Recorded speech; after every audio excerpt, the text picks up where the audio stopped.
කල්පනා කරගෙන ආවා දැන් මම මෙහි මෙතන මොන ධර්ම දේශනාවක්ද කරන්නේ කියලා මුලින්ම හිතාගෙන ආවේ නෑ. නමුත් මම මේ දවස්වල ධර්ම දේශනාවලට නිතර මට සිහිපත් වෙන විස්තර කරන දහම් කරුණකට නායක හාමුදුරුවෝ මේ අර පිළිගැනීමේ කතාවෙන් මාතෘකාවක් මට සැපෙව්වා.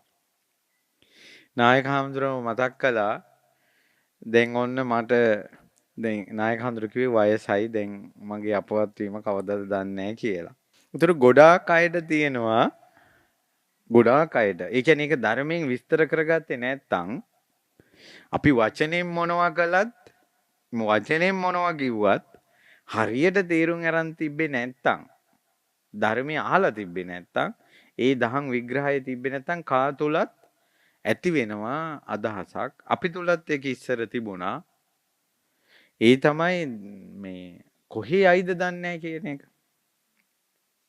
ඒකට හේතුවක් තමයි ගොඩක් අය කියන මැරෙන වෙලාවේ මතක් වෙන එක.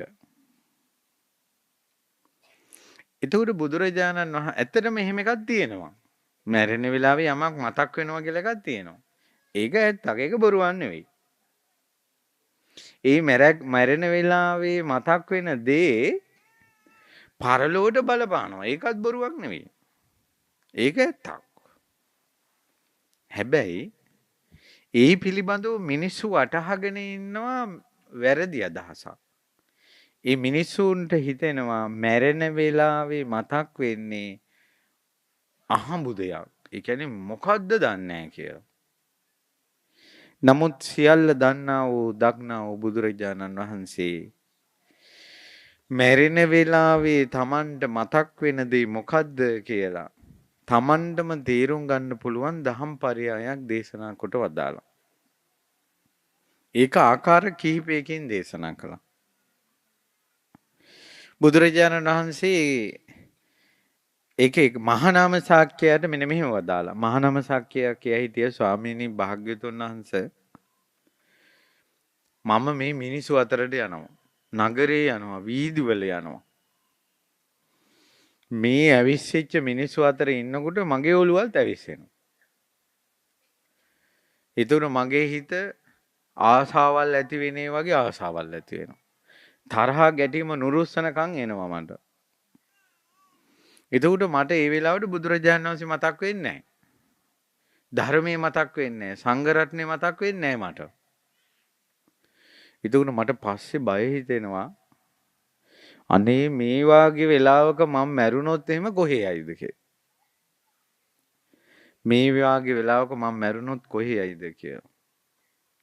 බුදුරජාණන් වහන්සේ මහානාම සාක්‍යයට වදාලා මා බායි මහානාම. මහානාම බය වෙන්න එපා. මහානාම ඔබ බොහෝ කාලයක් තථාගතයන් වහන්සේ සරණ ගියා. බොහෝ කාලයක් ශ්‍රී සද්ධර්මයේ සරණ ගියා. බොහෝ කාලයක් ආර්ය මහා සංඝරත්නයේ සරණ ගියා.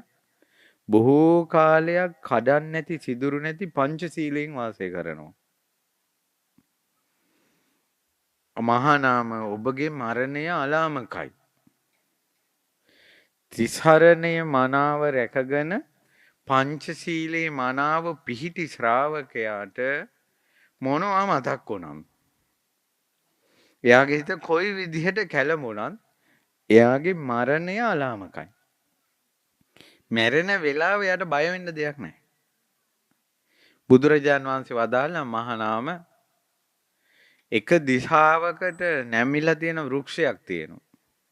අපි කියන්නකො මේ කුඹුරයයි මේ අමනු 10 කුඹුරක කුඹුර පැත්තට නැමිලා තියෙනවා මේ පොල් ගහක්. ওই පොල් ගහ කැපුවොත් කොහෙටද වැටෙන්නේ? කුඹුරට. හේතුව මොකද?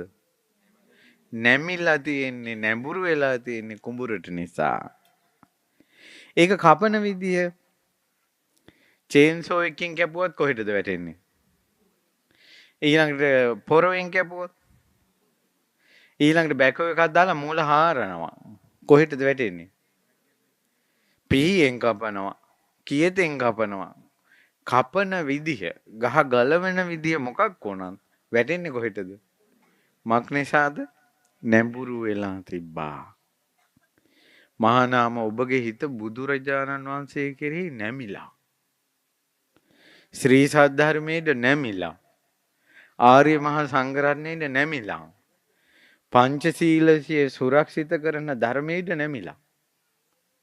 ඒ නිසා ඔබගේ මරණය කොයි විදිහට වුණත් පාරක මැරුණත් ඇඳක මැරුණත් හදිසි අනතුරකින් මැරුණත් ලෙඩක් හැදිලා මැරුණත් වසක් විසක් කාලා මැරුණත් මිනිස්සෙක්ගේ පොල්ලකින් කඩුවකින් කිනිසකින් ගහලා මැරුණත් අර ගහ කොයි විදිහට කැපුවත් වැටෙන්නේ බර පැත්තට වගේ කොයි විදිහට මැරුණත් තිසරණේ ස්ථිරව පිහිටි පංචශීල ධර්මයේ ස්ථිරව පිහිටි කෙනා මරණින් මත්තේ සුගතියේ යනවා කියන එක ස්ථිරයි. ඔන්න ඔතන අපිට එන හෝදුවාව තමයි තමන්ගේ හිත නැඹුරු වෙලා තියෙන්නේ කොහෙටද? නැඹුරු පැත්තට වැටෙනවා. ඔන්න දැන් ඊළඟ දහම් පරයයක් වදාලා. බුදුරජාණන් වහන්සේ වදාලා පින්වත් මහණෙනි මේ කරුණෙහිලා කෙනෙක් ඉන්නවා කයෙන් වැරදි කරනවා වචනෙන් වැරදි කරනවා මනසින් වැරදි කරනවා. මෙයා මේ විදිහට පාපකාරී ජීවිතයක් ගත කළා අකුසල සහගත ජීවිතයක් ගත කළා මෙයා මරණාසන්න වෙනවා. මරණාසන්න වුණාට පස්සේ බුදුරජාණන් වහන්සේ වදාලා මෙයාට අවසන් මොහොතක් කියලා එකක් එනවනේ. තමන් මෙතෙක් කාලයක් කරපු පව්කාර දේවල් එයාට ඉබේම පේන්න ගන්නවා. ඒව පේනකොට එයාට ශෝකයම ඇතුලෙන් හට ගන්නවා මගේ අතින් මෙහෙම වුණා කියලා. ඉතින් ඒ විදිහට ශෝකී විදිහට දෝමනස්ස චිත්ත චෛතසිකේ මැරිලා මරණින් මත්තේ නරක ලෝකයකට යනවා. සතර අපා උප්පත්තිය. පින්වත් මහණෙනි මා එකට උපමාවක් දේශනා කරන්නම්. බුදුරජාණන් වහන්සේ වදාලා. ගෙයක් ඉදිරියක හෝ කන්දක් ඉදිරියක හෝ කෙනෙක් ඉඳගෙන ඉනවා. ඉර ඉස්සරහින් නැගලා පිටිපස්සෙන් බැහැගෙන යනවා. ඉර බැහැගෙන යනකොට එයා ඉඳගෙන හිටපු තැන පිටිපස්සෙන් තිබ්බේ ගේ හෙවණැල්ල හෝ කන්දේ හෙවණැල්ල හෝ ගේ ඉස්සරහින් ඉන්න කෙනාගේ ඇඟට වැටෙනවද නැද්ද? ඒක බලෙන් කරන්න ඕන දෙකක්ද ඉබේම වැටෙනවද? ඉබේ වැටෙන. ඒක වෙනස් කරන්න පුළුවන්ද ගේ ඉස්සරහින් ඉන්න කෙනාට? බෑ. ආන් ඒ වගේ පින්වත් මහණෙනි පව් කරපු කෙනාගේ අකුසල් කරපු කෙනාගේ ජීවිතේ පිටි ගොඩ ගැහිලා තියෙන්නේ අකුසල් නම් ඒකේ හෙවණැල්ල තමයි මැරෙන මොහොතට වැටෙන්නේ. එහෙනම් මැරෙන වෙලාවේ හිතෙන්නේ මෙතෙක් එයා ජීවත් වෙලා හිටපු එකේ රිසල්ට් එක එතෙන් එන්නේ. දැන් O level A level result එනවා කියලා ඉනවනේ. දැන් ඇත්තටම මේ ළමයි අවුරුදු 11ක් ඉගෙන ගත්ත එකේ ප්‍රතිඵලෙනේ එන්නේ කොලයක් විදියටනේ. ඒ ප්‍රතිඵලෙන් එන දක්ෂතාවය එයා 1 2 3 4 5 6 10 11 වසරට යනකොට ඒ ප්‍රතිඵලයේ හැදිලා තියෙන්නේ රිසල්ට් කොලේ ආපු නැති එක විතරයි.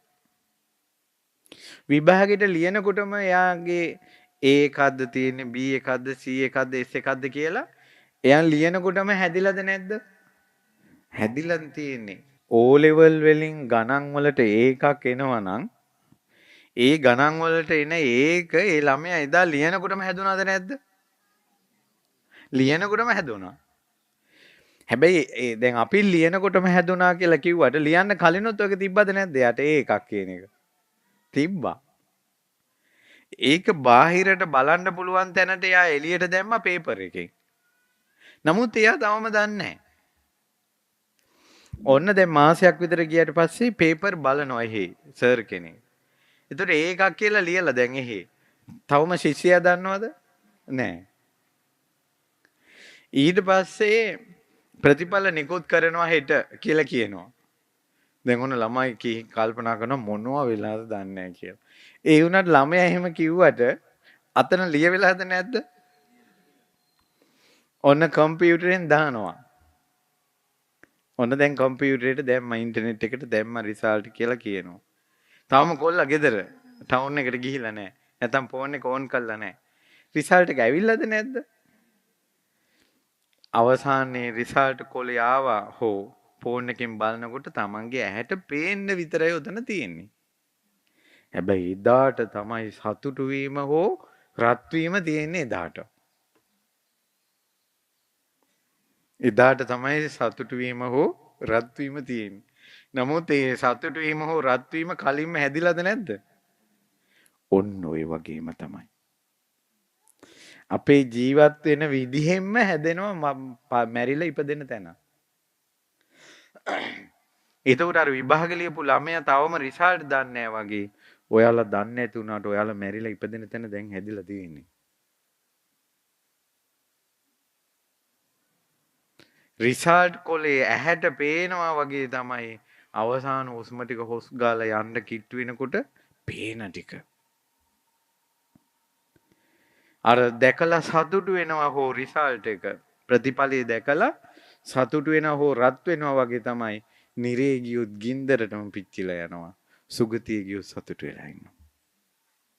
දැන් උපමාවෙන් තේරෙනවද නැද්ද? මැරෙන වෙලාවේ මොනවා මතක් වෙයිද කියලා. ඔබට දැම්ම සිතා ගන්න ඕන ඔයාලා දැන් කටයුතු කරන විදිහත් එක්ක. දැන් ඔබ ජීවත් වෙන්නේ හතර මහා පාය යන විදිහට නම් අය මැරෙන වෙලාවේ මොනවද මේ මතක් වෙන්නේ කියලා හිතන්න දෙයක් නැහැ. අනිවාර්යෙන් ওই ටික එනවා චිත්‍රපටිය වගේ. හැබැයි දැන් ජීවත් වෙන්නේ අනුන්ට බරක් නැතුව. අනුන්ට ගින්දරක් නොදී. පෞකාර ජීවිතයක් නොවේ නම් පින්වන්ත ජීවිතයක් නම් මැරෙන වෙලාව ගැන බය වෙන්න එපා. සැනසිලිදායකයි.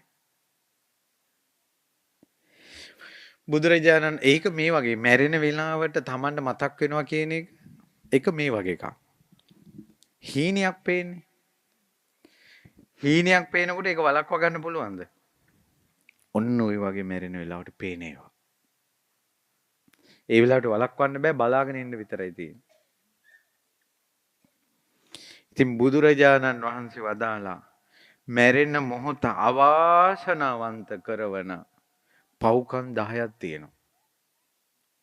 ඒ පව්කම් 10 අත්හැරියේ නැත්තම් ඒ පව්කම් 10 මිනිස්සු අතර තියෙනවා.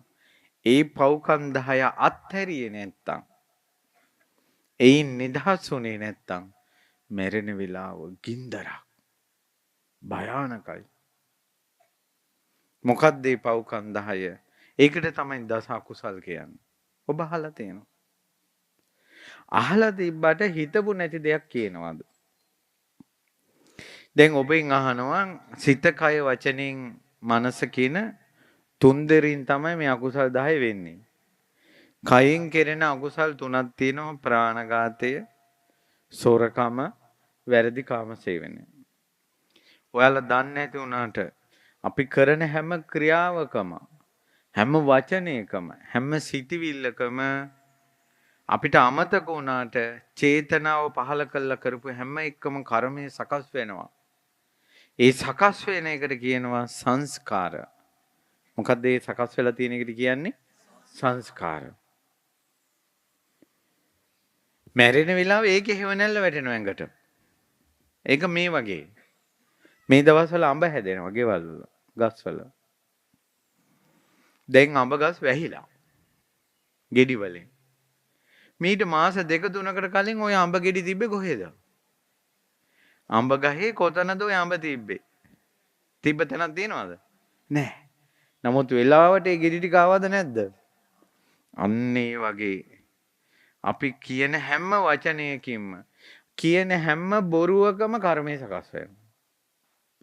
කරන හැම උකුණෙක්, මැස්සෙක්, ලේඬිත්තෙක් මරණ හැම වෙලාවකම ප්‍රාණඝාතය අකුසල සකස් වෙනවා අපිට අමතක වුණාට.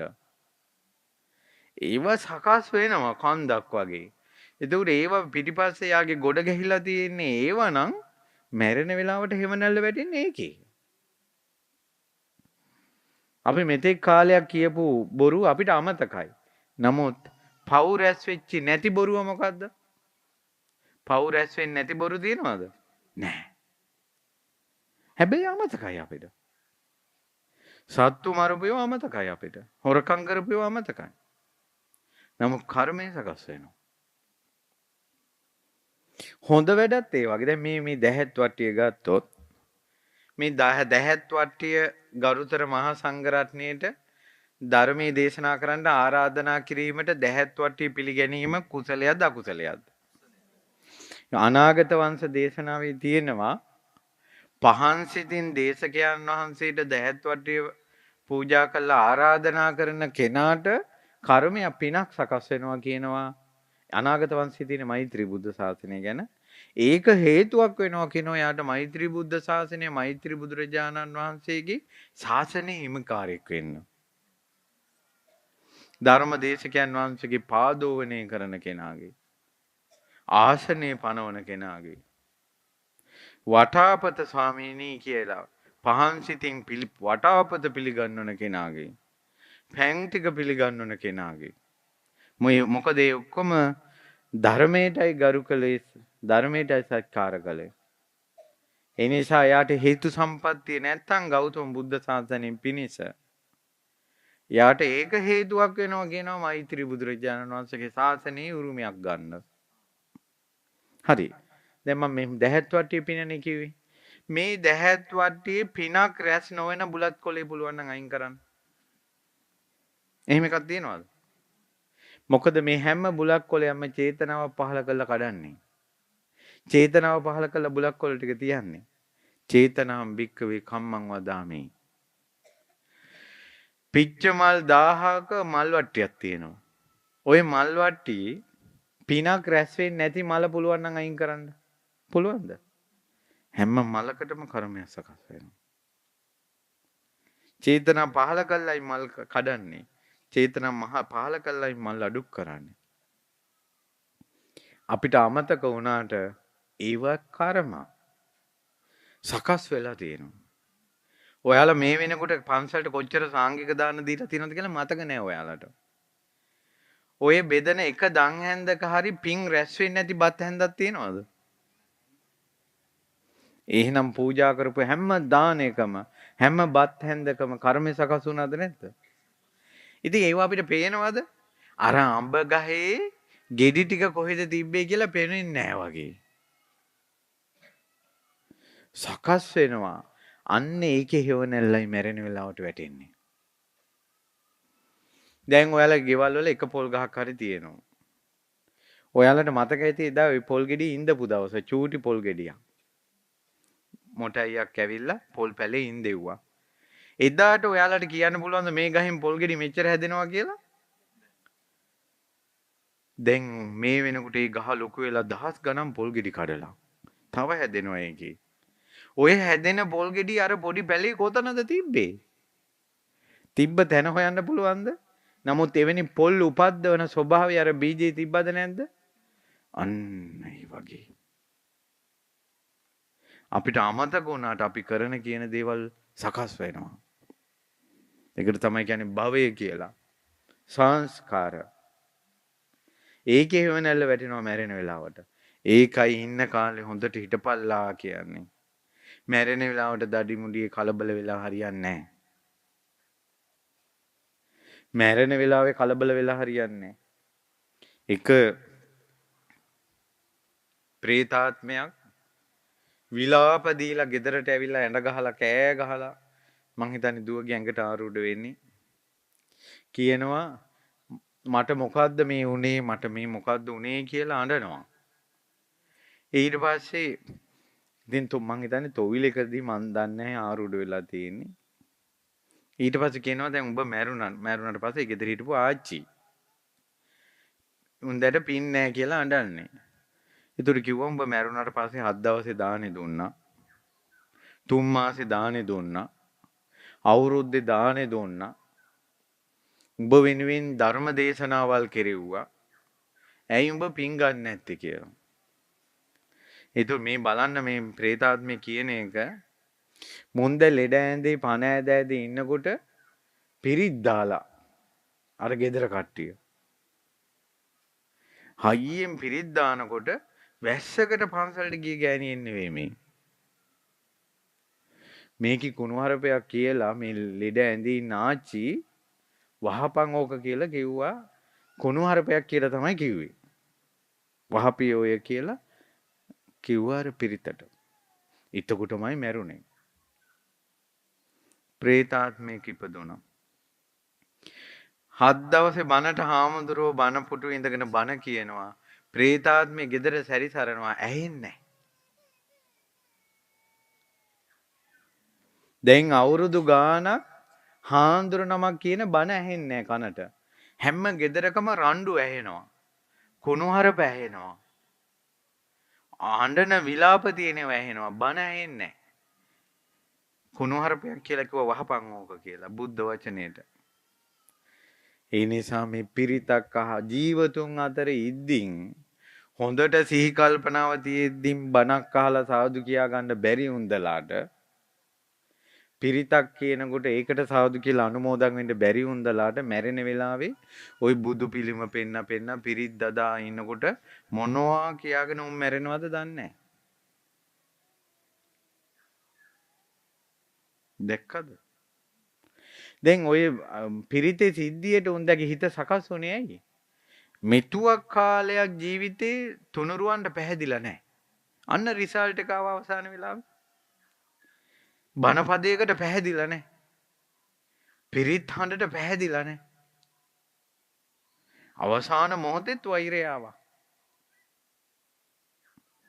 ඒ නිසා මේ මැරෙන්න කිට්ටු වෙලා දඟලනවා නේද මේ පින්කම් කරගෙන.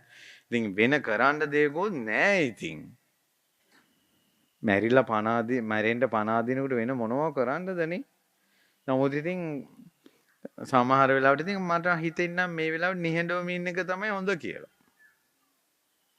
ඉතින් අපිට තේරෙන්නේ ඇයි තුනුරුවන්ට බැනගෙන මැරුණොත් මොන කරච්චලියක්ද මේ පිරිතක් දාලා කියලා බැනගෙන මැරෙනවා කියන්නකෝ. පිරිතට අනේ සාදු කියලා අත් දෙක එකතු කරගෙන මැරෙන එක පිනක් නම් හොඳ තැනක ඉපදෙන්න හේතු වෙනවා නම් බැනගෙන මැරුණොත් ඒ නිසා මතක තියාගන්න පරලෝක කියන එක මේ පණ ඇද ඇද හදාගන්න එකක් නෙවෙයි. ඔයාලා දැන් ජීවත් වෙන විදිහත් එක්ක හැදෙන එකක්. ඒ නිසා සතුම් මැරීමෙන් වැළකුණේ නැත්තම් හොරකමින් වැළකුණේ නැත්තම් වැරදි කාමසේවනයෙන් වැළකුණේ නැත්තම් බොරු කීම, කේලම් කීම, පරුස වචන කියන්නේ මොකද්ද? ඔය රණ්ඩු වෙනකොට කියන්නේ ඒ වට තමයි පරුස වචන කියන්නේ. කුණුහරුප, ආඩාපාලි, හින්ත් පාස් කිරිලි, හිත රිදෙන වචන. මේ පරුස වචන කියන්නේ හුදෙක් කුණුහරුපම නෙවෙයි. ලස්සනට මිහිරට කියනවා අරයට වැදිලා යන්න. මිහිරට කියනවා. අරයාගේ හිත පෑරිලා යන්න. ඒකට මොකද කියන්නේ? පරුස වචන. පරුස වචන. ඒවා හින්ත් පාස් කිරිලි. ඊට පස්සේ හිස් වචන. හිස් වචන කියන්නේ වැඩක් නැති දේවල්. උයි කටවාචාල කමට කියවා ඉන්නවා. ඊට පස්සේ ඕන මට විශේෂයෙන් විස්තර කරන්න උවමනාව තමයි මනසින් වෙන අකුසල් 3. මනසින් වෙන අකුසල් 3 තමයි අවිජ්ජා, ව්‍යාපාද, මිච්ඡා දිට්ඨි. අවිජ්ජාව කියන එක දෙවිදියකට ක්‍රියාත්මක වෙනවා. මේ දස අකුසල් වල අවිජ්ජාව කියලා කියන්නේ අනුන්ගේ දේවල් දැකලා ඕවා මටත් තිබ්බනම් කියලා මේ අනුන්ගේ ඉඩම් වලට ආසයි. අවිජ්ජා. අනුන්ගේ නෝනලාට ආසයි. අවිජ්ජා. අනුන්ගේ මහත්තුරුන්ට ආසයි. අවිජ්ජා. අනුන්ගේ ළමයිට ආසයි උන් අපිට හිටියනම් කියලා. ඒ වගේ අනුන්ගේ ගෙවල් වලට ආසයි. ඕවා උන්ට නැතුව අපිට තිබ්බනම් කියලා. දැන් ලෝභකමක් කියලා එකක් තියෙනවනේ. කියන්නේ තමන්ගේ වල ලෝභයිනේ. තමන්ගේ ඇඳුම් වලට තමන් ආසයි. තමන්ගේ ගෙට ආසයි. තමන්ගේ ඉඩම් වලට තමන් ආසයිනේ. මේ අකුසලේ අනුන්ගේ වටත් ආසයි. අනුන්ගේ වටත් ආසයි. ඒකට කියනවා අවිජ්ජා. ඔය අවිජ්ජාවේ තව පැත්තක් තියෙනවා. ඒකට මම කතන්දරයක් කියන්නම්. හොඳයි මේ ආච්චිලාට. හොඳට අහගෙන ඉන්න ආච්චිලා ඔයාලගේ හිතේ මේක වැඩ කරන හැටි. අපි අඳුරන පුතේ ව්‍යාපාරයක් පටන් ගත්තා. මොකද්ද ව්‍යාපාරේ? මේක පොල් ඉඩම් වලට ගිහිල්ලා ලොරියක් අරගෙන පොල් කඩලා ඊට පස්සේ ඒවා ලොරියේ ප්‍රවාහනය කරලා අර පොල් ගන්න ප්‍රධාන මේ කම්පැනි එකට බාර දෙනවා.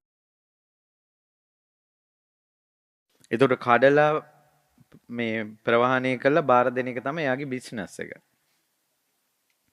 උදේට ගිහිල්ලා 2-3 වෙනකොට වැඩ ඉවර කළා 3-4 වෙනකොට කම්පැනියට දාලා මෙයා දැන් හවස් වෙනකොට වැඩ ඉවරයි. එක ඉඩමක පොල් කඩන්න ගියා, කඩන්න හදන බෑ, 2-3 වතාවක් පොල් කඩන මිනිහා වැටෙන්නත් ගියා. මේ පොඩි ඉඩම හැන්දෑ වෙනකල් දැන් වෙනද වෙලාවට කඩා ගන්නත් බැරි වුණා. යාන්තම් පොල් ගෙඩි 500ක් කඩාගෙන එන්නත් බෑ. අරුන් කියනවා කඩන්න කියලා ගෙදර මිනිස්සු. එදා පොල් ටික ගිහිලා දාන්න බැරි වුණා කම්පැනියට.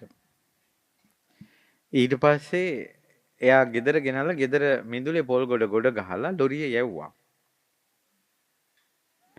මේ කොල්ල රෑ 2-3ට මට කෝල් එකක් ගන්නවා. මං ඇහුවා මොකද බොලව මේ මට සැතපෙන්න දෙන්නේ නැත්තේ. අනේ ස්වාමීන් වහන්සේ කරදරයක්. මං ඇහුවා ඇයි කියලා. පොල් ගොඩෙන් ආච්චි කෙනෙක් අඬනවා. ගෑනු කටහඬක් එනවා පොල් ගොඩෙන්. මාසන්තක පොල්. අර ගෙදර මැරිච්ච ආච්චි පොල් ගොඩේ.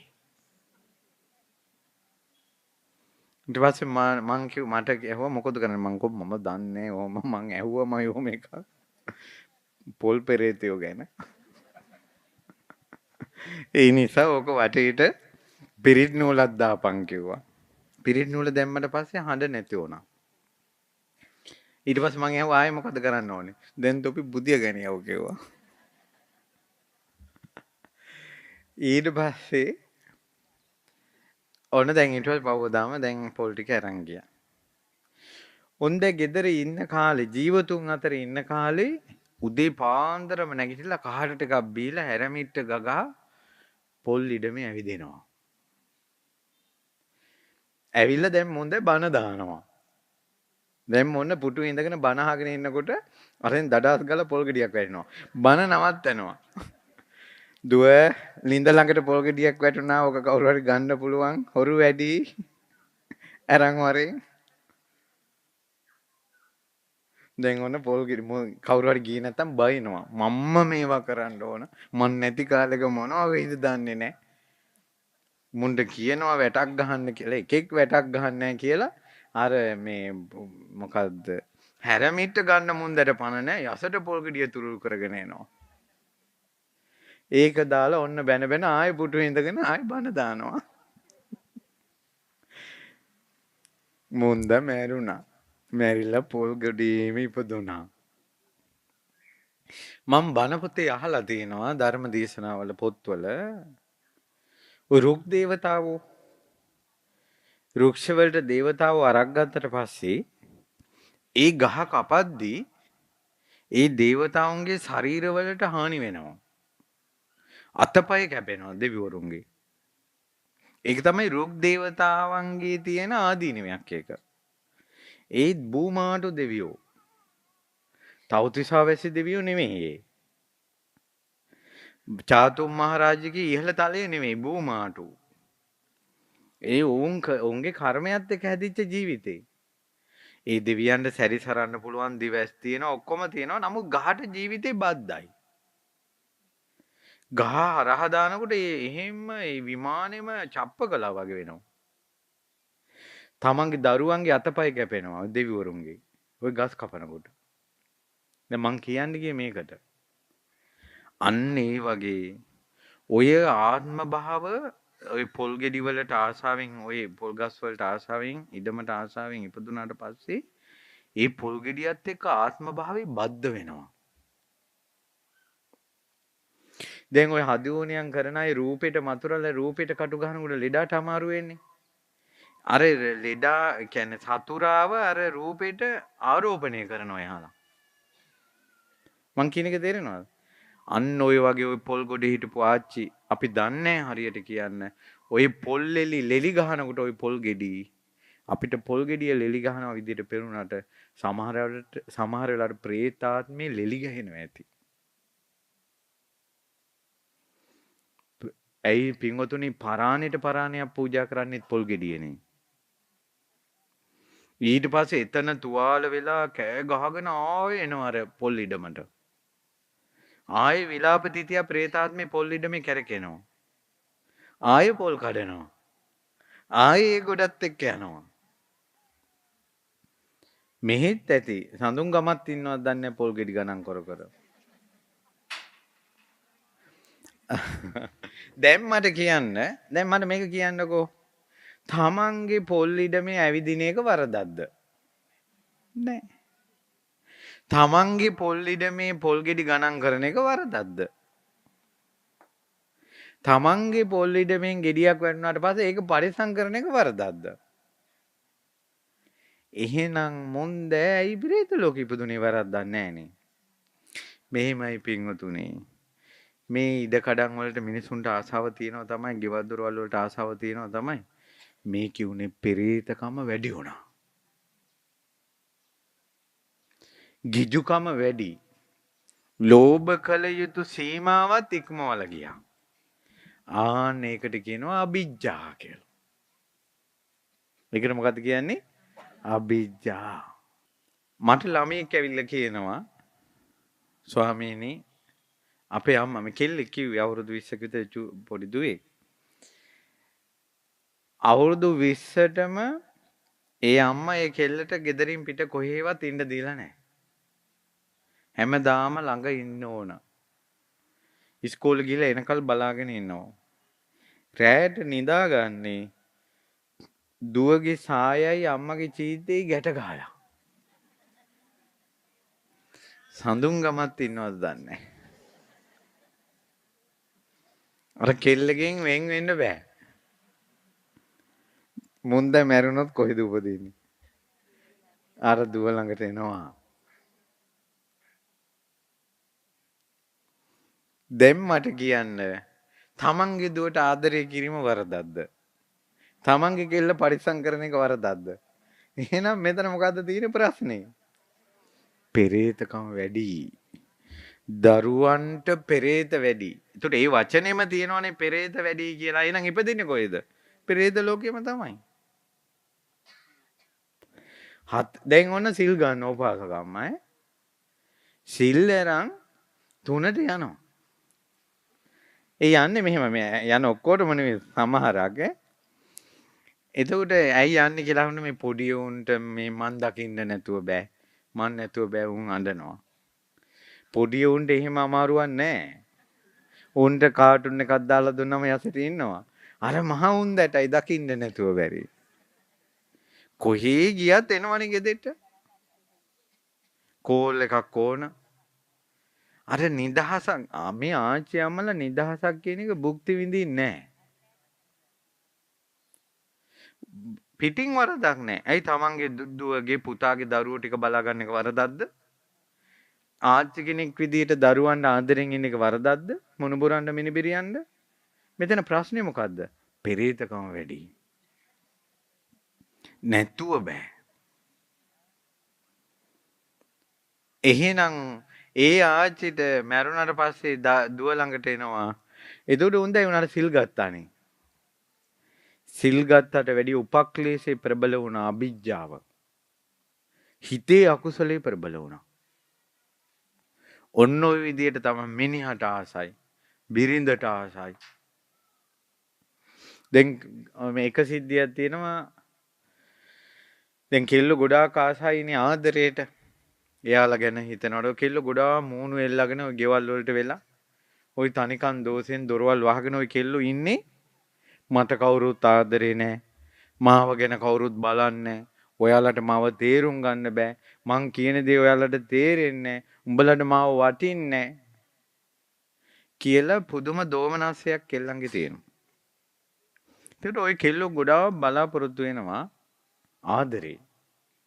ඒ නිසා තමයි කොල්ලෙක් මොකක් හරි මැසේජ් එකක් ගහලා හරි ආදරෙන් කතා කරනකොට ඒ පැත්තට හිත නැමෙන්නේ. කොල්ලන්ගේ හිතුත් එහෙම තමයි. ඒ වගේ විවාහපත් වුණ යුවතිපති දෙපළටයි මේ කියන්නේ. ඔයාලා බලන්න ඔයාලගේ හිතේ තියෙන ආදරේද පෙරේතකමද කියලා. පෙරේතකමට කියන්නේ අභිජ්ජා. මනුස්සයට ආදරේ වැඩි. නැතුව ඉන්න බෑ. නැතුව ඉන්න බෑ. බිරිඳට ආදරේ වැඩි. නැතුව ඉන්න බෑ. ඒකයි ඉස්සර මිනිස්සු මේ බණ දන්නවා. දරු මුණුබුරෝ හැදුනට පස්සේ දරුවෝ හදලා කසාද බැඳලා උන්ට පැටව හැදිලා උන් ඉස්කෝලෙත් දැන් යනවා. එතකොට මහා මිනිස්සු කල්පනා කරනවා අපි දැන් තලත් ඈණි අය. ඒ නිසා දැන් අපි අපේ ජීවිතය අපි වෙනස් කරගන්න ඕනේ කියලා වයසක අය වෙනම ඉන්නේ. ඒ වයසක ආච්චිසියයි වෙනම නිදාගන්නේ. ඒ අම්මලා කිරියම්මා දානෙට වඩම්මනවා. ඒත් ඇතැන් තැන්වල ඒ පෙරේතකම ආසාවන් මැරෙන කල්ම තියෙනවා. චිත්ත දමනය අර හිත දමනය කරගන්න තැනට එන්නේ නැහැ. ඇයි බණක් අහන්නේ නැහනේ? තමන්ගේ වයස කල්පනා කරන්නේ නැහනේ. ඔබටත් අපිටත් වරදින එකක් තමයි අපිට අපේ වයස කල්පනා කරන්න ඕන. අපි දැන් වයසයි කියලා. අපි අම්මලා, අපි දැන් තාත්තලා, අපි දැන් ආච්චිලා, අපි දැන් සීයලා, මම ගුරුවරයෙක්, මම ගුරුවරියක් කියලා අර තමන්ට ඒකෙන් එන දමනය ගන්න ඕන. අපිට ගන්න බෑ. අනේ ආච්චි කෙනෙක් කෙට්ටු වෙලා මම හිතන්නේ උන්දගේ ෆොටෝ එකක්ද මන් දන්නේ අරගෙන ආවා මීට අවුරුදු කිහිපයකට කලින්. ඒ කියන්නේ ඇත්තටම ලස්සන ආච්චි කෙනෙක්. ඒ කියන්නේ වයසට ගියත් කොණ්ඩේ පැහිලා නැති, මූණ රැලි වැටිච්ච නැති. එහෙම ආච්චි කෙනෙක්. එතකොට ඒ ආච්චි දැන් මාසෙන් දෙකකින් ඇටසැකිල්ලක් වෙලා. ඒකට හේතුව දරුවෝ දන්නේ නැහැ. දරුවෝ හිතලා තියෙන්නේ මේ මාස දෙකකට විතර කලින් සීයා නැති වෙලා. ඒ කියන්නේ එයාගේ මහත්තයා. ඒ නිසා මහත්තයා මැරි වුණ දුකෙන් ඉන්නවා අම්මා කියලා. ඊට පස්සේ දරුවෝ ඔක්කොම යන කලින් ඉඳලා අම්මා මාත් එක්ක කියනවා හාමුදුරනේ කිසි දරුවෙකුට කිව්වේ නැහැ. මං විශාල කරදරයකට පත් වෙලා ඉන්නේ. මං හරි දුකක් විඳිනවා මට කටින් කියා ගන්න බෑ කිව්වා. ඊට පස්සේ මං ඇහුවා මොකක්ද අම්මා කියලා. මිනිහා මැරිලා සතියයි කිව්වා. හැමදාම රැයට ඇඳට එනවා කිව්වා. ඇවිල්ලා අර බැඳපු අලුත විදිහට ඉන්නවා. මම පෙරේතෙක් එක්ක මං ජීවත් වෙනකොට මට ඇඟක් තියෙයිද කියලා ඇහුවා. මම මේවා කාටද කියන්නේ කියලා ඇහුවා. ඇයි ඒ? අර මහා මිනිහා මැරෙන කල්මවත් ඒ චිත්ත ධමනයක් නැහැ. කාම පෙරේතකමෙන් ආසාවෙන් හිටියා. ඒ ලෝකෙට වලට ගිහිල්ලා එනවා. ඒතර මිනිස්සු කසාද බැඳලා පෞල් ජීවිත ගත කරනවා කියලා එකක් ලෝකේ තියෙනවා. මෙතන අභිජ්ජා කියලා කියන්නේ සීමාව ඉක්මවා ගිය පෙරේතකම. ගිජු වැඩි. ඉතින් අතන අර මහත්තයෙක් නෝනා කෙනෙකුට ආදරෙන් ඉන්න එක එයාලා යුග ජීවිතයක් ගත කරන එක වැරද්දක් නෙවෙයි වට නඩු දාන්න බෑනේ. එනයි මහා මිනිස්සයා පෙරේතෙක් උනේ ඇයි? ගිජු වැඩි. දැන් තේරෙනව නේද මේක නිකන් එකපාර සාදු කියලා මේ දිව්‍ය ලෝකේ යනවා කියන එකේම ලීසි වැඩක් නෙවෙයි කියලා දැන් තේරෙනවනේ. මිනිස්සු අපිට බයිනවා මේ නිවන් දකින්න බණ කියන්න ඕන ඇයි දිව්‍ය ලෝකයක් ගැන කියන්නේ කියලා. මේ හිතවල තියෙන කුණු මිනිස්සුන්ගේ හිතවල තියෙන කහට ඉරිසියාවල් ක්‍රෝධ පොඩ්ඩෙන් වෙනස් වෙන එක පන්සලේ මොකක් හරි අපලයකට බාරයක් වෙලා පන්සලේ පොල් පැලයක් හදලා එන ගානේ බෝධියටත් කලින් ගිහිල්ලා බලන්නේ පොල් පැලේ. ඕක හාමුදුරුවෝ ගැලෙව්වොත් එහෙම මෙතෙත් තිබ්බ සද්ධාව ප්‍රහාණය වෙනවා. ඔව්ද නැද්ද කියන්නකෝ?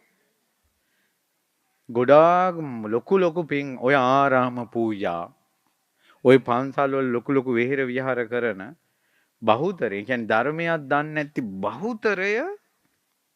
බහුතරය මැරිලා බහිරවාත්මවල උපදිනවා. ඉහළට යන්නේ නැහැ. හේතුව ඒක අතහැර ගන්න බෑ තමන් පූජා කරපු දේ. මං ඒක පන්සලක බෝධි ප්‍රාකාරයක් පූජා මේ කිරීමේ පින්කමකට ගියා. එතකොට පරණ බෝධි මණ්ඩපයට උඩින් වෙනම කණු ගහලා රංගටක් දාලා. ඊට පස්සේ මං ඇහුවා ඇයි කියලා. ඊට පස්සේ කිව්වා හඳුරන්නේ පරණ බෝධි මණ්ඩපය හදපු මේ දායක ඇත්තෝ තවම ඉන්නවා. එයාලා ඒකට මේ වෙනස් කරනවට කැමති නෑ කියලා කිව්වා. නමුත් අපිට අලුත් රංගටක් ගහන්න ඕනේ, ඒ නිසා අපි පිටින් ගැහුවා කිව්වා. එතකොට තමන් හදපු එකට කිසි කෙනෙකුට ආය අත තියන්න දෙන්නේ නැත්තම් ඒ බෝධි ප්‍රාකාරය හදපු පින එයාව ඊළඟ ජීවිතේ සුගතියට ගෙනියයිද? ඔය ප්‍රශ්නේ නැද්ද හැමදැනම? මම හදපු බුදු කුටිය, මම හදපු දේ අල්ලන්න එපා, එකෙක් වෙනස් කරන්න එපා. අවසානයේ හාමුදුරුවන්ට තමන්ගේ කුටිය ගැනවත් තීරණයක් ගන්න බැරි තැනට හාමුදුරුවෝ වැටෙනවා. හතර පෙරුවේ දායකයෝ හැම කණුවකටම අරක්ගෙන ඉන්නවා.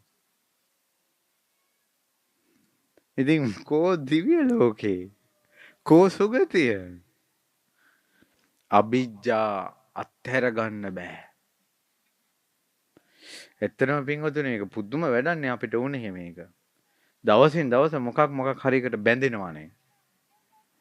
හිත ඒකෙම වැඩ කරනවානේ. මේ කොල්ලෝ කෙල්ලෝ ටික වෙනම සිහින ලෝකවල ඔළුවේ එක චරිත තියාගෙන බැඳි පිස්සු වගේ ඉන්නවා. එහෙන් ෆෝන් එක අතහැර ගන්න බැරුව පිස්සු වගේ ඉන්නවා. කෙල්ල කොල්ලෝ අතහැර ගන්න බැරුව පිස්සු වගේ ඉන්නවා. මොන හරි ආශාවල්. ගෙවල් දොරවල් වලට තියෙන ආසාව. ඔයාලා ගෙවල් වල සෝෆා සෙට් ගෙනල්ලා අවුරුදු 5යි තවම අර සොපින් එකවත් කඩලා නැති ගෙවල් තියෙනවා. ඉඳ ගන්න දෙන්නේ නැහැ සෝෆා සෙට් ගෙනල්ලා.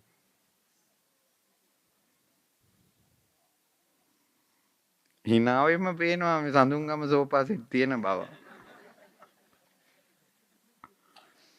ඉතින් මෙහෙමයි. ඉතින් ඒ දැන් මෙතනින් යන ගමන් සාදු කියාගෙන ගියා කියලා හිතවල තියෙන්නේ ඔය ලෝභ කමනම්, කුණ කමනම්, කුම්මැහි කමනම්. ඉතින් කොහොමද ඉහළකට යන්නේ? ඒ නිසා ඇත්තටම සුද්ධ කරන්න ඕනේ මොකද්ද? මොකද්ද සුද්ධ කරගන්න ඕනේ? හිත සුද්ධ කරගන්න. හිතේ බර අයින් කරගන්න. හිත සෑල්ලු කරගන්න. හිත සිල් සමාදන් කරවන්න. හිත භාවනා කරවන්න. හිතට අනිත්‍ය ගැන කියලා දෙන්න. හිතට අත්හැරීම ගැන කියලා දෙන්න. හිත ලස්සන කරගන්න.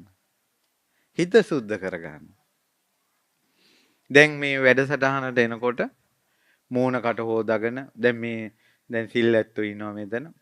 දවස් 2-3ක ඉඳලා සුදු රෙදි ටික හොදලා ඕ ටික නවලා කියලා උදේ ඇඟ හොදාගෙන සුදු රෙදි පොරවගෙන ඕන දැන් ආවා. හැන්දෑවට ගිය ගමන් ආය ඇඟ හොදලා ඊට පස්සේ සුදු රෙදිත් හොදන්න ඕන.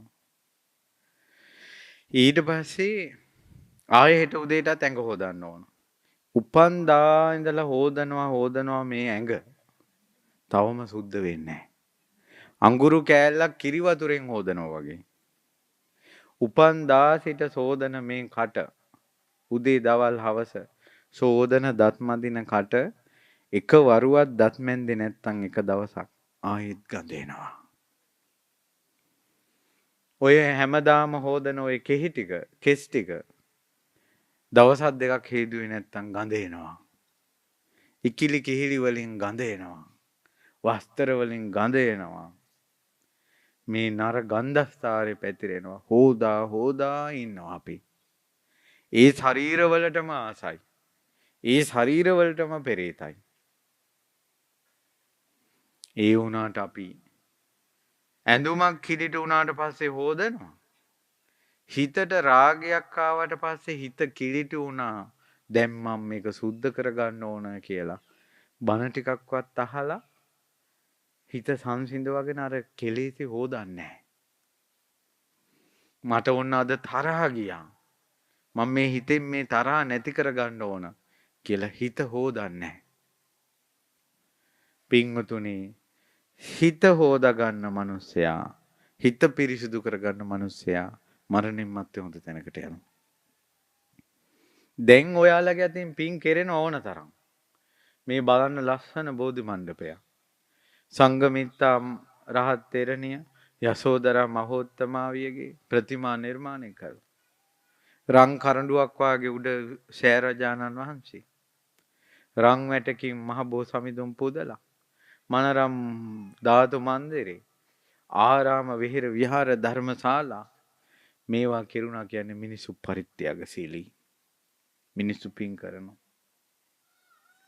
ඉස්සර අපි පොඩි කාලේ අපි බණ අහන්න ගියට පස්සේ අපිට ඔය අටපිරිකරයක් දහම් පූජාවක් මිනිසුන්ගෙන් සම්මාදන් අල්ලනකොට මම දැකලා තියෙනවා. අපිත් කරලා තියෙනවා ඒක. අපි අම්මලා අපි කට්ටිය ඉන්නේ තියෙන රුපියල් 5යි නම් රුපියල් 5 සම්මාදන් එකට දාලා ඒක මාරු කරගන්නවා. තව රුපියල් 3ක් අරගෙන තමයි අනිත් 3 දෙනාට දෙන්නේ. ඉස්සර එකක් මම මේ කියන්නේ. මෙහෙ නන් නැතුව ඇති අපේ ගමේ වෙච්ච දෙයක්. ඊට පස්සේ ඔය සම්මාදන් සල්ලි වල තිබ්බොත් උපරිමේ රුපියල් 10ක් තමයි. අනිත් ඒවා කාසි. දැන් මිනිසු පින්කමකට සම්මාදන් කරනකොට කාසි 10 20 කොළ අඩුයි. 100 කොළ 50 කොළ 500 කොළ 10 කොළක් තියෙනවා 5000 කොළක් දානවා.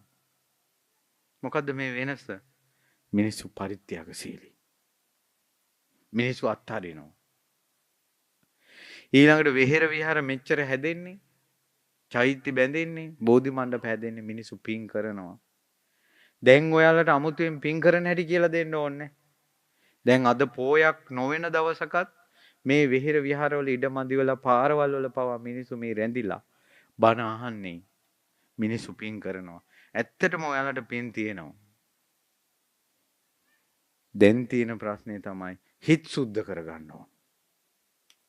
මිනිස්සෙක් මැරිලා දුගතිය උපදින්නේ පින් නැති නිසා නෙවෙයි.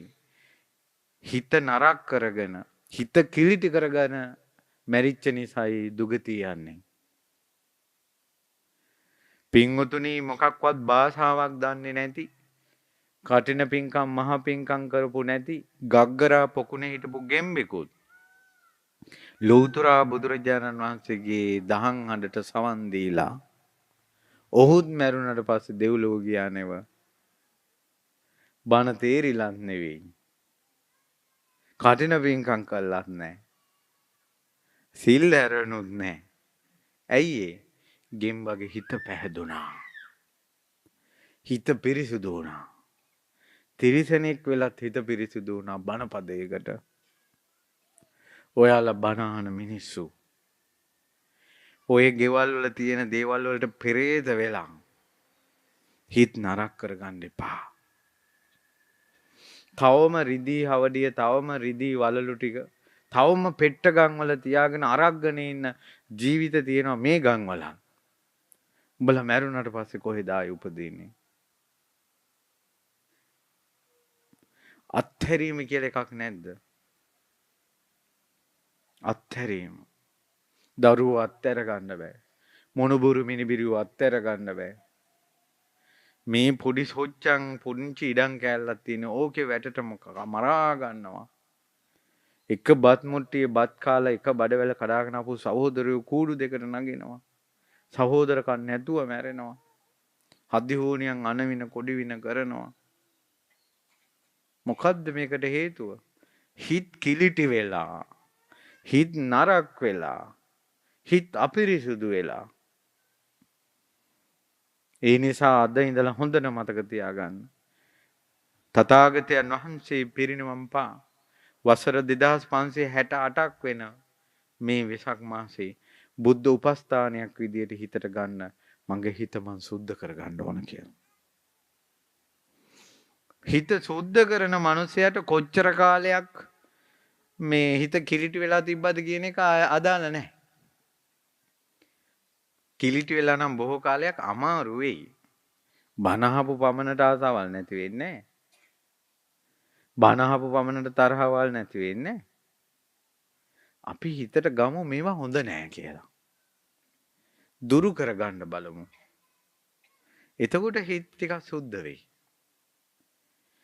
දැන් පින්කමකට වුණත් තමන්ගේ නම ගාව ගන්න තියෙන පෙරේතකම අත්හැර ගන්න. ඒවා අපිට තියෙනව නෑ නෙවෙයි. ටිකක් නලවන්න ඕනේ නෑ මැරෙන වෙලාවෙත් නලවලා රවට්ටලා ඇස් ටික බන්දවලා ලෝකෙ පෙන්වන්න නැතුව මරවන්න හොඳ නෑ.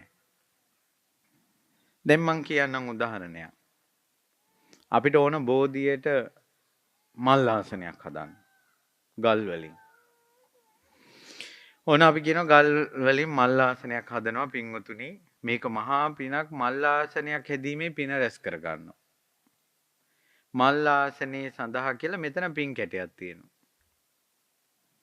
මෙතන නායක හාමුදුරුවෝ බිල් පොතක් තියාගෙන ආධාර ගන්නවා. ඒත් මල් ආසනේට.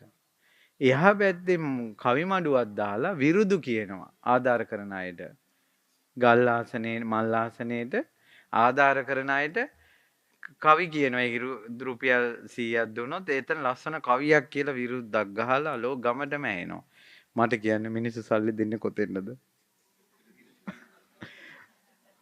දැන් පින්කම මොකද්ද? ගල් ආසනේ හදන එක.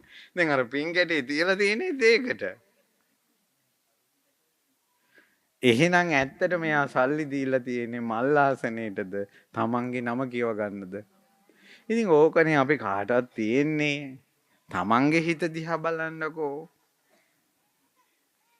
අවසානයේදී පින් පොත් කියලා අපි අහවල් තැනට මෙච්චර දුන්නා කියලා තමන්ගේ පින විදිහට දුන්න සල්ලි ගණන් කරයි. ලෞතර බුදුරජාණන් වහන්සේ වදාළේ කුමක්ද? පින කියන්නේ සල්ලිද? පින කියන්නේ චේතනාවද? චේතනාව. සමහර ලාවට අර පින් කැටේට දාන කෙනා කවි මඩුවට රුපියල් 5000ක් දුන්න කෙනාට වඩා පින් කැටේට රුපියල් 10 දාන ආච්චිගේ පින වැඩි වෙන්න පුළුවන්. ඔන්න ඔය නමට තියෙන පෙරේතකම නිසා අපේ පින් කරන මිනිස්සුන්ගේ ගොඩාක් පින බාල වුණා. රං මේ ලෝකේ වැඩිම ආධාරය කරපු බුද්ධ ශාසනය වෙනුවෙන් අනාථපිණ්ඩික සෙට්ටි. ඒ අනාථපිණ්ඩික සිටුතුමා අක්කර 10ක් 15කටත් වැඩිය විශාල ඉඩමේ රං කහවණු අතුරලා පර්චස් 2-3ක ඉඩම් කෑල්ල නිකන් දෙන්නම් මගේ නම දාන්න කියලා ජේත කුමාරයා කිව්වා. අක්කර 10 15ක රත්තරන් අතුරලා පර්චස් දෙකක් නිකන් දීලා නම දාන්න කියනකොට අනාථපිණ්ඩික සිටුතුමා සාදු උඹත් ඒ පින කරගනින් මං උඹේ නම දාන්නම් කිව්වා. සාවත්‍යං විහෙරති ජේතවනේ. රහතන් වහන්සේලා තමයි අනාථපිණ්ඩිකස්ස ආරාමය කියලා දෙන්නේ. නැත්නම් ජේතවනාරාමය. එතකොට අන්න ඒ අතරම මිනිස්සු දැන් කොහෙද? තුසිතේ. අනාථපිණ්ඩික සිටුතුමා තුසිතේ. ජේතු කුමාරයා පුදුම වුණා. මිනිස්සේ කොහොමද මෙහෙම කරන්නේ? ඇයි පින්වතුනි ඔයාලගේ දානයක් තියෙනවා කියන්නකෝ. ඔයාලගේ අපි එහෙම නැත්නම් දන්සලක් කියන්නකෝ. ඔන්න ලොකු දන්සලක් දෙනවා. ගමේ කෙනෙක් බාර ගන්නවා මං ওই දන්සලේ කෙසෙල් දෙන්නම් කියලා. පුණ්‍ය අනුමෝදනාව කරනකොට කෙසෙල් දුන්න කෙනාගේ නම විතරයි කියන්නේ. කොහොමද දානේ දුන්න අනිත් මිනිසුන්ගේ මූණු ටික කොහොම වේද? මූණු ටික එකතු කරලා හොඳ අච්චාරුවක් හදන්න පුළුවන්. වෙනවද නැද්ද? දැන් අපේ හිත් ටික පේනවද? අපේ හිත්වල තියෙන කුණු පේනවද දැන්? පින්කම් කළාට හිත ඇතුළ ගොඩාක් අලකලංචි තියෙනවා. ඒකයි පින්වතුනි අපේ පවුල් වලින් මැරිච්ච මිනිස්සු නරක තැන්වල ඉපදුනේ පින් නැතුව නෙවෙයි. ඒ මිනිස්සු හිත නරක කරගෙන හිටියා. හිත සුද්ධ කළේ නැහැ. හිතෙන් අකුසල් සිද්ධ වෙනවා කියලා දන්නේ නැතුව හිටියා.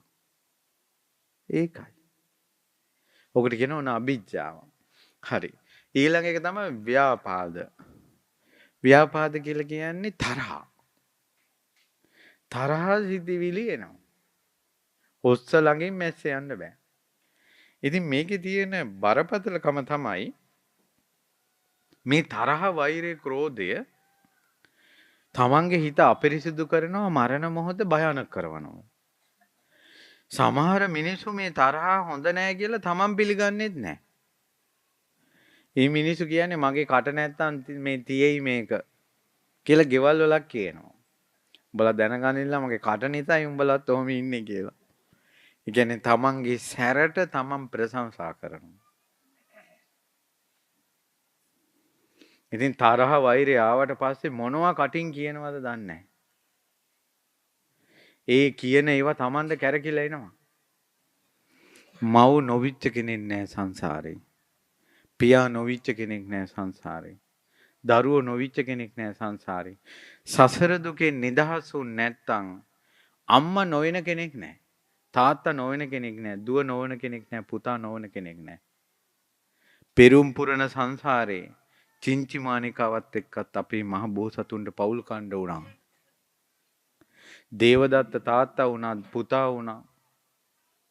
මහ බෝධිසත්වයන්ට දාව සංසාරේ පුතෙක් විදියට දේවදත්ත ඉපදෙනවා. දේවදත්තට දාව උපදිනවා. කලාබු රජුරු මේ අර මහා ධම්මපාල කුමාරයා වෙලා බෝධිසත්ව ඉපදුනේ තාත්තා දේවදත්තනේ දරුවගේ අතපය ගැබුවේ. එහිවෙකේ ඔය ගමේ ඉන්න ඔයාලගේ හතුරා ඉන්නවනේ. උඹලට පේන්නම බැරි චරිතයක් ඇතිනේ. ඊට පස්සේ කියනෝනේ උන්ට හෙන වදින්න ඕනේ කියලා හෙන ඉල්ලනවනේ.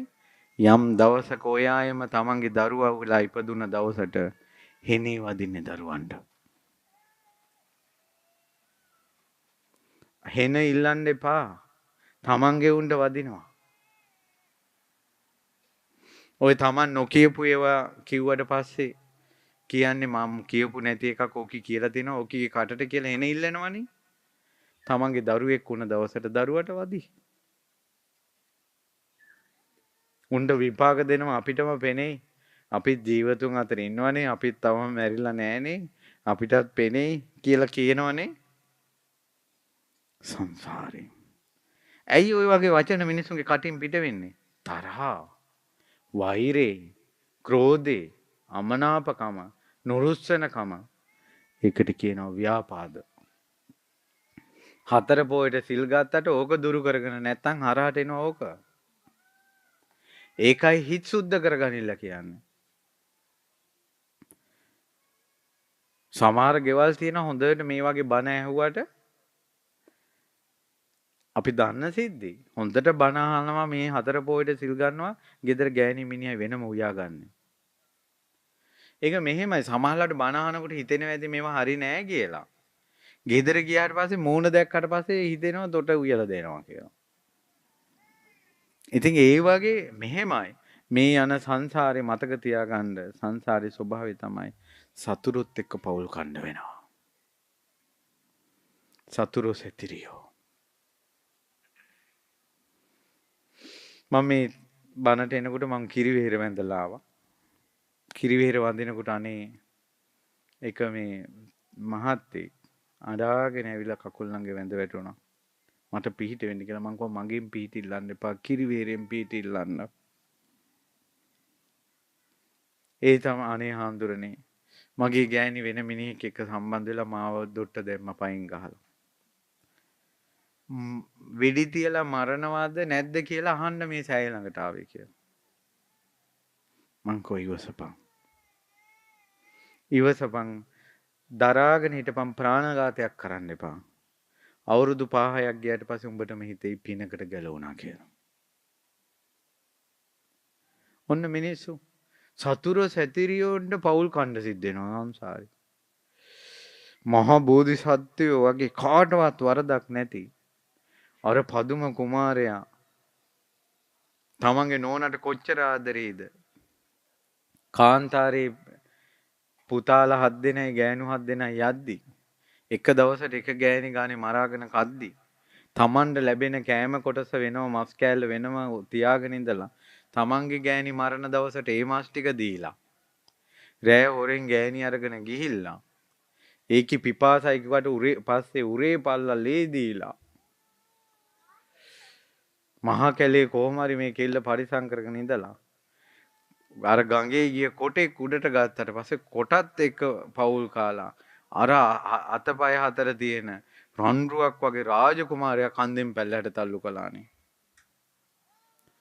සංසාරේ මහ බෝධිසත්වයන්ටත් එහෙම වුණා නම් අපි මොනොන්ද පින්වතුනි අපි මොනොන්ද? ඉවසන්න දරා ගන්න ওই කටවල් වලින් සාප කරන්න එපා.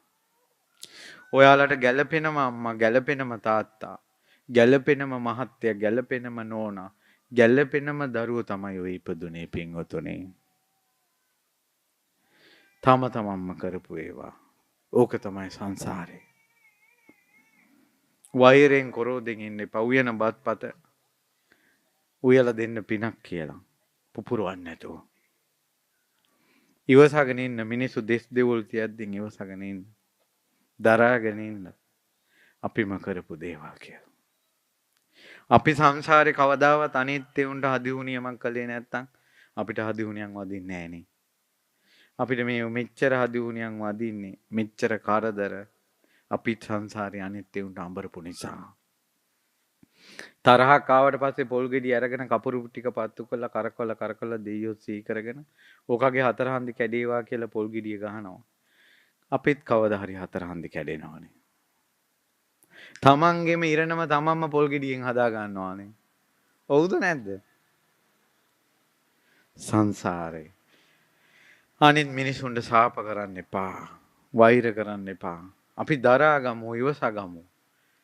ඒකයි බුදුරජාණන් වහන්සේ සංසාරයේ දුකයි කියලා කිව්වේ.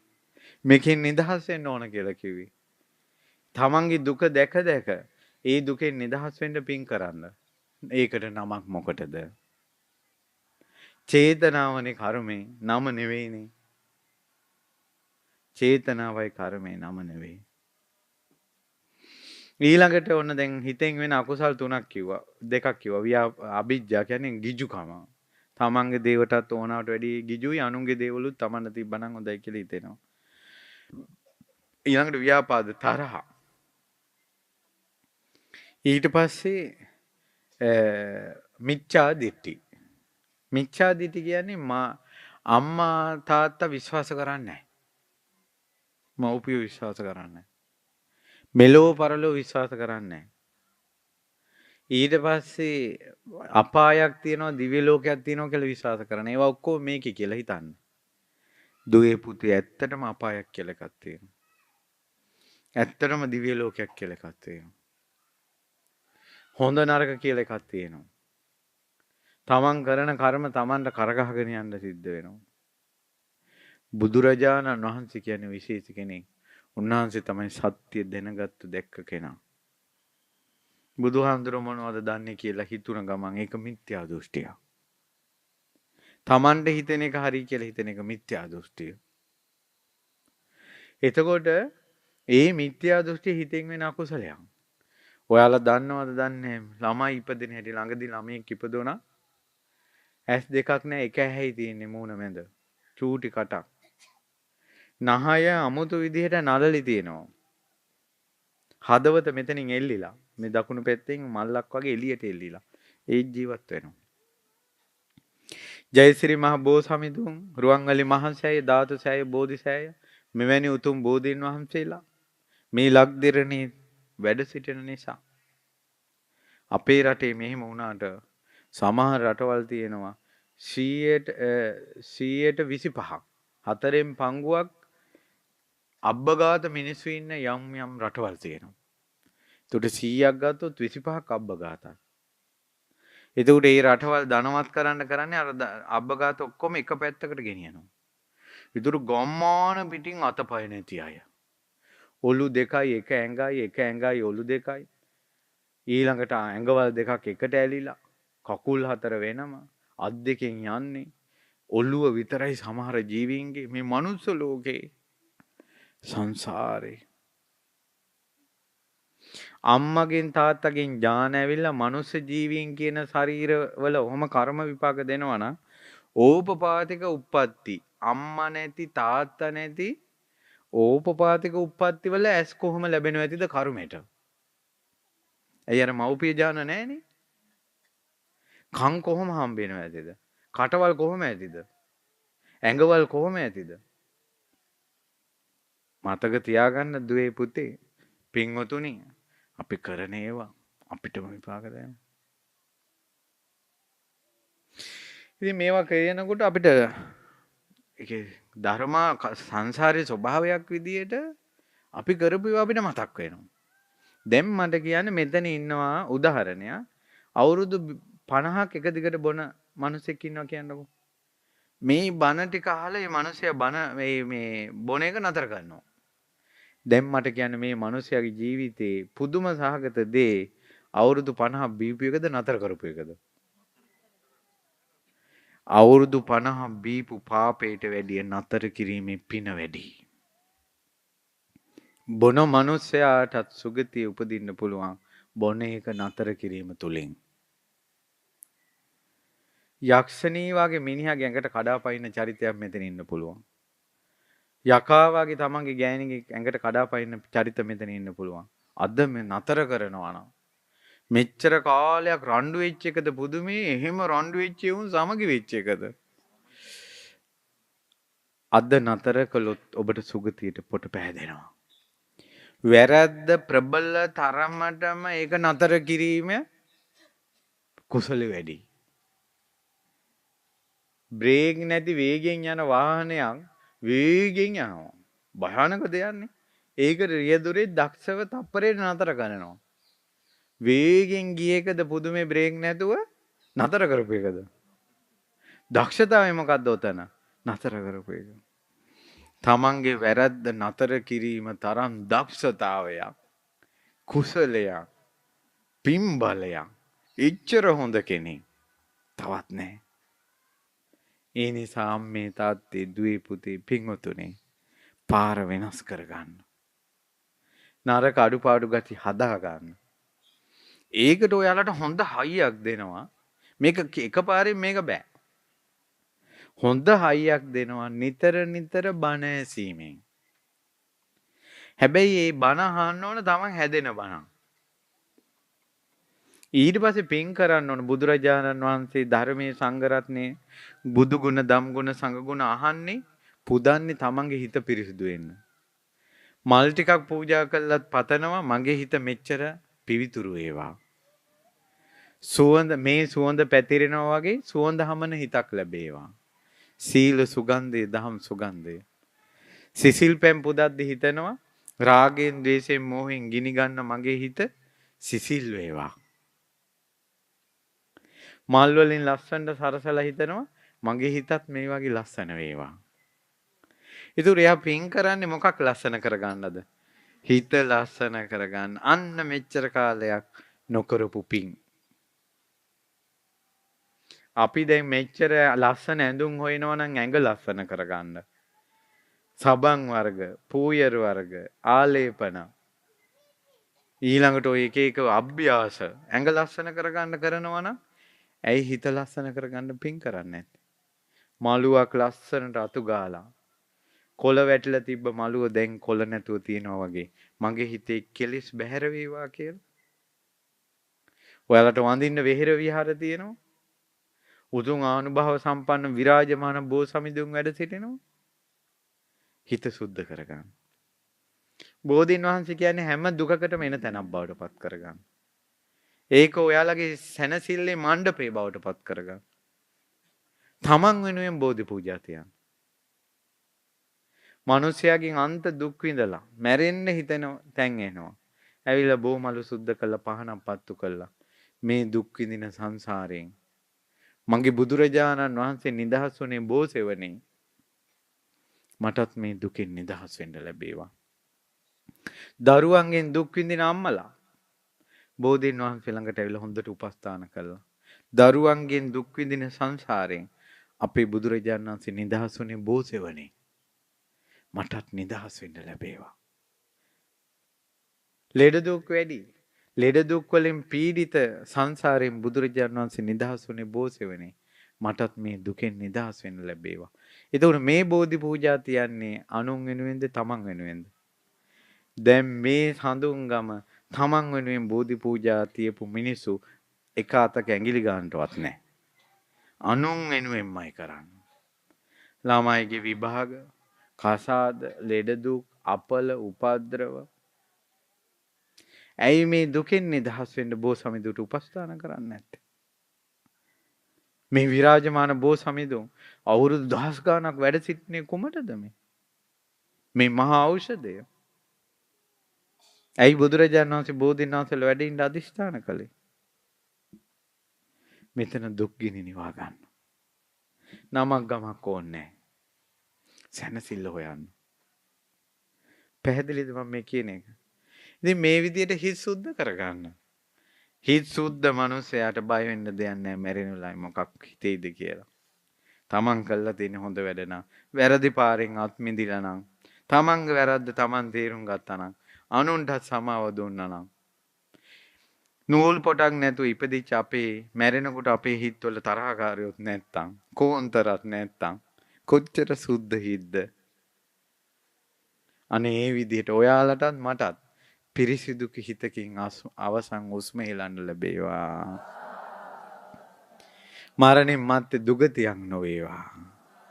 ජීවිතයේ අඩුපාඩු හදා ගන්න ලැබේවා. මේ උතුම් විරාජමාන බෝසමිඳුන්ගේ ආනුභව බලයෙන් ඔබටත් මටත් බුද්ධ ශාසනයේ පිහිට ලැබේවා. අඩුපාඩු හදා ගන්න ලැබේවා. සසර දුකින් නිදහස් වෙන්න ලැබේවා. මේ උතුම් විරාජමාන බෝසමිඳුන් ආරක්ෂා කරන දේවතාවෝ පින් අනුමෝදන් වේවා. මේ වෙහෙර විහාර වැව් අමුණු ජනපද බිහිකොට දෙවියන් අතර උපන් ඒ පිනැත්තෝ මේ පින් අනුමෝදන් වේවා. කාවන්තිස්ස දුටුගැමුණු සද්දාතිස්ස යටාලතිස්ස ආදී මහා පින්වන්තයෝ දෙව්ලොව ඉපද සිටිනවා. ඒ ඇත්තෝ මේ පින් අනුමෝදන් වේවා.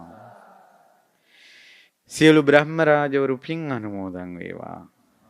ඒ වගේම සක්දිවිඳුන් සතරවරන් දෙවියන් විස්කන් දෙවියන් ඒ වගේම ආලෝක සෙම්පතියන් ඇතුළු සෙම්පති දෙවියෝ කතරගම ශ්‍රී කන්ද කුමාර දිව්‍ය රාජයා දෙව් පිරිස ඒ වගේම විෂ්ණු දෙවියන් විභීෂණ දෙවියන් සුමන සමන් දෙවියන් දැඩිමුණ්ඩා අයනායක ගම්බාර පත්තිනි ආදී දේවතාවෝ මේ ගස්ගල් වන පර්වත වලට අරක් ගත්ත දේවතාවෝ ජල තටාකවල දේවතාවෝ භූමි ආස්තව සිටින දේවතාවෝ නාලෝ නාංග පිරිස පවා සතුටින් මේ පින් අනුමෝදන් වේවා.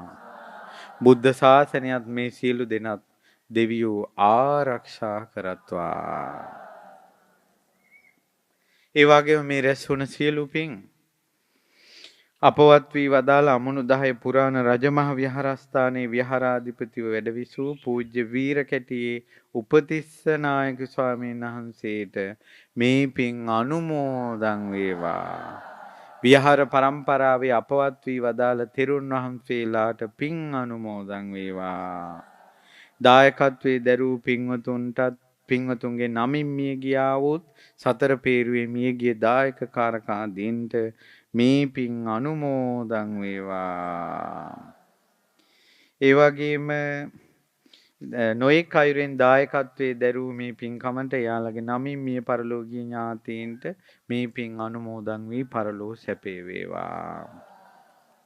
ඉතින් අපේ හිතුත් කිලිටි වෙවි අපිරිසුදු වෙවි යනකොට මේ සංසාර ගමනේ අපේ හිත පිරිසිදු කරගන්න දහම මේ යුගයේ මුලින්ම පතුරවලා අපිට සිත සැලසූ අපේ ගුරු දෙවිඳුන් අපේ ලොකු ස්වාමීන් වහන්සේ මේ සඳුන්ගම පුරාණ බෝධි අනුහසින් මේ කරපු පින් බලෙන් නිදුක් නිරෝගී දිගාසිරි ලබත්වා.